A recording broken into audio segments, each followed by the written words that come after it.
আসসালামু আলাইকুম ভিউয়ার্স। তো সবাই কেমন আছেন? আশা করি আল্লাহর রহমতে সবাই অনেক অনেক ভালো আছেন। তো ভিউয়ার্স, প্রতিদিনের মতো আবার ট্রাক্টরের ভিডিও নিয়ে আসলাম। তো আশা করি ভিডিওটা শেষ পর্যন্ত দেখবেন, তাহলে গাড়িটা কি কন্ডিশন, কত টাকা মূল্য, তো ঠিকানা সব কিছু জানতে পারবেন। তো ভিউয়ার্স, যারা আমাদের ইউটিউব চ্যানেল থেকে ভিডিওটা দেখতেছেন, তো অবশ্যই আমাদের ইউটিউব চ্যানেলটা সাবস্ক্রাইব করে নেবেন। আর যারা আমাদের ফেসবুক পেজ থেকে ভিডিওটা দেখতেছেন, তো অবশ্যই আমাদের ফেসবুক পেজটা ফলো করে দেবেন। তো আজকে যে গাড়িটা আপনারা দেখতেছেন, এটি হচ্ছে সোনালিকা ডিআই 35 RX। তো এটা সুপ্রিন্ট বলে।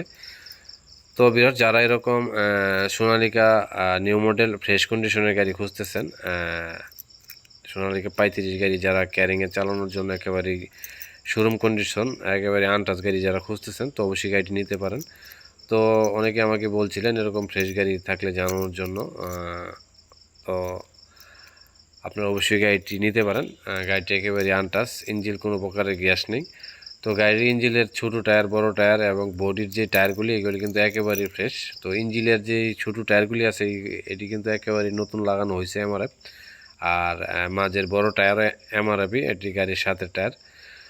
আর ট্রলির যে টায়ারগুলি, এটিও আপনারা দেখতে পারবেন অরিজিনাল টায়ার, একেবারেই নতুন কন্ডিশনের মতনই টায়ারগুলি, একেবারেই ফ্রেশ। আপনাদের ট্রলির টায়ারও মিনিমাম 5 বছর চালাতে পারবেন, ট্রলির যে টায়ারগুলি আছে। সব কিছু মিলিয়ে গাড়িটা যে কন্ডিশনে আছে, খুবই ফ্রেশ কন্ডিশনে আছে।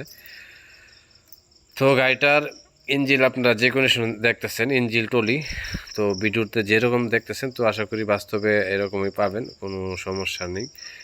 তো যারা গাড়িটি নিতে চান, বিশেষ করে যাদের গাড়ির প্রয়োজন, তো অবশ্যই আপনারা যোগাযোগ করবেন। গাড়িটির দাম চা হইতেছে 7,50,000 টাকা। তো তার মধ্যে অল্প কিছু টাকা দামাদামির অপশন আছে।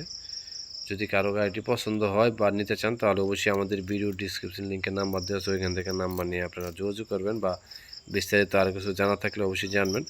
তো ভিউয়ার্স, এই গাড়িটির নেম প্লেটে হচ্ছে 2021 সালের, আর গাড়িটি ডেলিভারি হচ্ছে 22 সালের। গাড়িটির ঠিকানা হচ্ছে গাজীপুর শ্রীপুর বর্মি। তো গাড়িটি নিতে হলে গাজীপুর শ্রীপুর বর্মি আসতে হবে। তো ভিউয়ার্স, আমি আর আজকে বেশি কিছু বলবো না। যদি ভিডিওটা ভালো লাগে থাকে, অবশ্যই লাইক দেবেন, কমেন্টস করে জানাবেন। সবাইকে ধন্যবাদ।